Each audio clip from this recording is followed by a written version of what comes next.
평안할지어다. 오늘은 10월 10일 토요일 아침 신원 새벽 예배 시간입니다. 이 시간 주가 보이신 생명의 길 찬양으로 주님께 영광 올려드리겠습니다.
오늘 은혜 받으실 말씀 예레미야 45장 1절부터 5절까지 제가 봉독해 올려드리겠습니다. 유다의 요시야 왕의 아들 여호와김 넷째 해에 네리야의 아들 바룩이 예레미야가 불러주는 대로 이 모든 말을 책에 기록하니라. 그때에 선지자 예레미야가 그에게 말하여 이르되 바룩아, 이스라엘의 하나님 여호와께서 내게 이같이 말씀하셨느니라. 내가 일찍이 말하기를 화로다. 여호와께서 나의 고통에 슬픔을 더하셨으니 나는 나의 탄식으로 피곤하여 평안을 찾지 못하도다. 너는 그에게 이르라. 여호와께서 이와 같이 말씀하시기를 보라, 나는 내가 세운 것을 헐기도 하며 내가 심은 것을 뽑기도 하나니 온 땅에 그리하겠거늘 네가 너를 위하여 큰 일을 찾느냐? 그것을 찾지 말라. 보라, 내가 모든 육체에 재난을 내리리라. 그러나 내가 가는 모든 곳에서는 내가 너에게 내 생명을 노량물 주듯 하리라. 여호와의 말씀이니라. 아멘. 사랑하는 신원의 성도 여러분, 오늘도 살아계시는 하나님께서 나에게 주목하고 계신다는 사실이 믿어지십니까? 하나님은 이 세상을 이끌어 나가기도 바쁘신데 보잘것없는 날 기억이나 하고 계실까, 나를 알기나 하실까라고 생각하는 분들이 혹시 있으십니까? 하나님의 시선은 늘 한 사람의 영혼을 바라보시고 구원의 길로 이끄시며 그 삶을 열어가시는 분이십니다. 오늘 본문은 기원전 605년 갈그미스 전투에서 애굽이 바벨론에게 패한 후에 친애굽파인 유다의 운명이 위기에 처한 여호와김 4년째 해의 이야기입니다. 예레미야가 감옥에서 하나님의 말씀을 받아 적는 바룩에게 특별히 하나님의 메시지를 전합니다. 바룩은 축복받은 자라는 뜻을 가진 예레미야의 서기관이자 시종입니다. 20년을 오직 예레미야와 동행하고 하나님의 말씀을 기록하며 예레미야가 감옥에 있을 동안에는 그 말씀을 받아서 적고 그 말씀을 백성들에게 선포하는 사명을 감당합니다. 그 당시 예레미야는 하나님의 말씀을 있는 그대로 가감없이 백성들에게 정직하게 전달하는 선지자입니다. 예레미야서를 보면 주로 만군의 여호와께서 말씀하셨느니라, 여호와의 말씀이니라, 여호와께서 이같이 말씀하셨느니라 라고 되어 있습니다. 그러다 보니 전혀 가감하지 않고 전하다 보니 듣는 이들에게 더욱 강력하게 받아들여지기도 하고 감당하기도 어려웠을 수도 있습니다. 예루살렘의 성전 중심을 갖고 있는 그들에게 바벨론에게 백기를 들고 너희들은 포로로 잡혀가라 라는 말은 전혀 납득이 되지 않았습니다. 아니, 우리가 하나님의 가장 사랑받는 백성인데, 핵심 멤버인데 우리에게 잡혀가서 포로 생활을 하라니 이거는 말도 안 되지.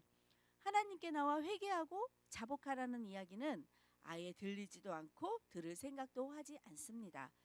도저히 들을 수도 없고 감당할 수 있는 허망한 이야기를 하니 많은 핍박을 당하게 됩니다. 전하는 사람들은 수없이 얻어맞고 갇히고 매를 맞고 죽임 당할 뻔한 일들을 당하면서 바룩 역시 예레미야를 따른다는 이유로 많은 핍박을 받고 협박을 받았습니다.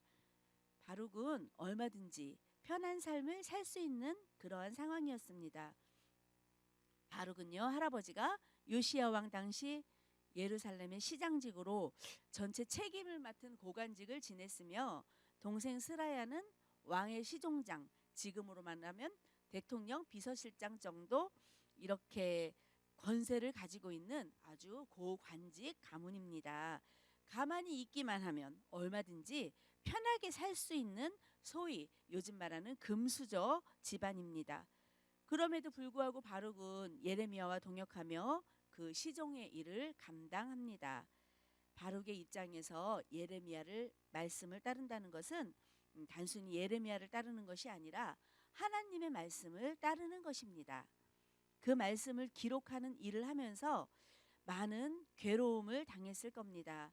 핍박과 협박으로 많은 고통을 당합니다. 단지 그 옆에 있었다는 그 이유 하나만으로도 말할 수 없는 고통을 당합니다. 그랬던 바룩에게 하나님이 말씀하십니다. 2절 3절 본문을 보시면 바룩아라고 부르시면서 여호와께서 말씀을 해주십니다. 바룩의 마음이 나는 나의 탄식으로 피곤하여서 평안을 찾지 못하도다. 너무너무 힘들고 괴롭다. 고통스럽고 슬프고 피곤한 삶에 여호와께서 내게 슬픔을 더하셨으니 라고 고백을 합니다.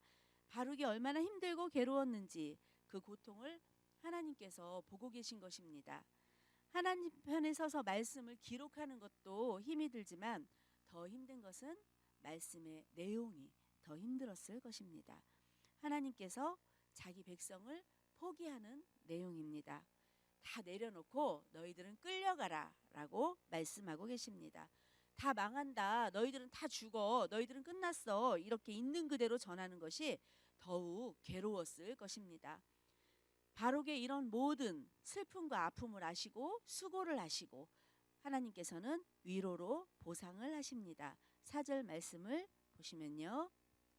너는 그에게 이르라. 여호와께서 이와 같이 말씀하시기를 보라, 나는 내가 세운 것을 헐기도 하며 내가 심은 것을 뽑기도 하나니 온 땅에 그리하겠거늘. 내가 세운 것을 헐기도 하고 뽑기도 한다는 것은 내가 세운 나라를 직접 헐어버리겠다는 말씀인 것입니다. 내 손으로 세운 것을 뽑아버린다는 것은 어떤 마음일까요? 언젠가 몇 년 전에 김장철에 배춧값이 아주 헐값이 되어서 농민들이 눈물을 머금고 돈이 되지 않으니까 직접 심은 무 배추를 그냥 뽑을 시간도 없고 인부를 들일 돈도 되지 않으니까 그냥 갈아엎어야 하는 것을 본 적이 있습니다. 그 마음이 어떤 마음이었을지 우리가 상상이 한번 해보시기 바랍니다. 씨를 뿌리고 수확의 기쁨을 기대하며 물을 주고 하루하루 보살피던 것을 하루아침에 직접 뽑아버리고 헐어야 하는 것은 이루 말할 수 없는 고통이었을 것입니다. 하나님의 마음은 그 마음보다 더 아프고 슬프나 그러나 그것이 사는 길이기에 그냥 두면 우상 숭배하고 탐욕과 죄악으로 다 죽을 길로 가야 하는 것을 알기 때문에 눈물을 머금고 이 백성들을 갈아엎어야 했던 것입니다. 예레미야를 통하여서 경고하시고 그것을 기록하시고 하는 것은 그들이 돌이켜서 살게 하기 위한 것입니다. 곁에서 그런 일을 동역하며 감당하는 바룩을 하나님은 기쁘게 생각하십니다.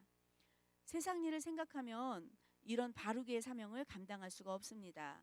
오늘은 어떤 맛집을 가서 먹어볼까? 요즘에 옷 입는 게 트렌드가 무엇일까? 이렇게 세상 돌아가는 거에 관심을 두고 그쪽을 바라본다면 그러한 일을 할 수가 없는 것입니다. 우리나라를 위해서 고민하고 세계를 위해서 고민하고 걱정할 때 우리는 진정 하나님의 마음을 알 수 있고 눈물을 알 수가 있습니다. 하나님의 말씀의 권위가 너무도 땅에 떨어지고 사라지는 이 시대에 우리가 하나님을 마음을 알아야 합니다.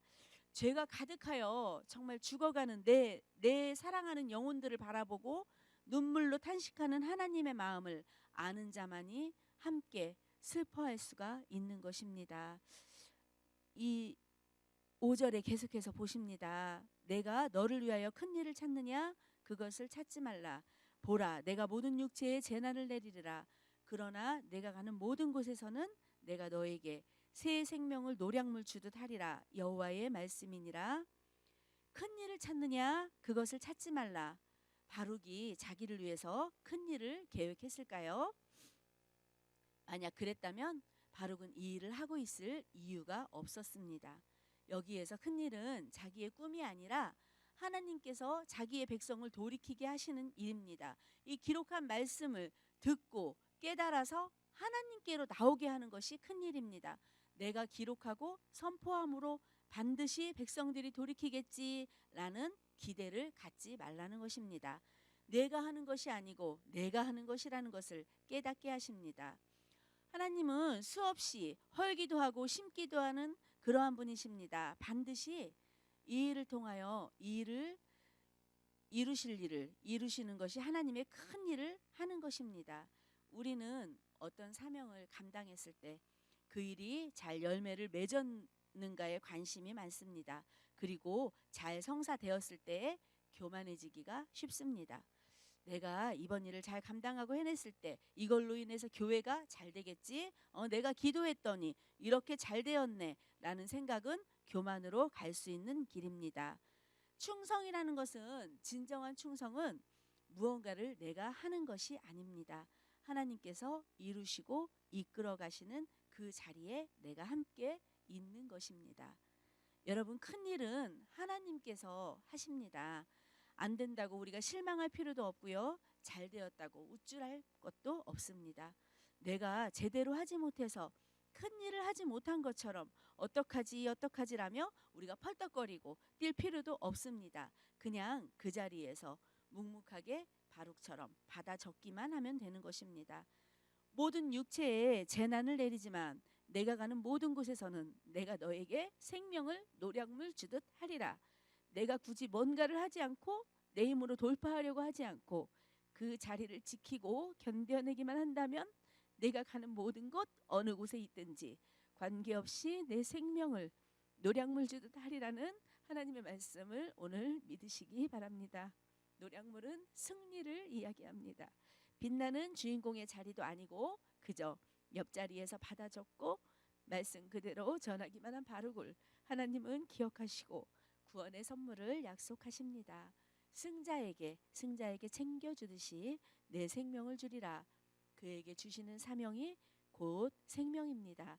그 자리에 있는 것, 내가 버텨내는 것, 온 나라가 망하고 끌려가도 내 일에 헌신하고 큰 일에 동참하는 너를 기억하겠다, 보호하겠다라고 약속의 말씀을 주십니다.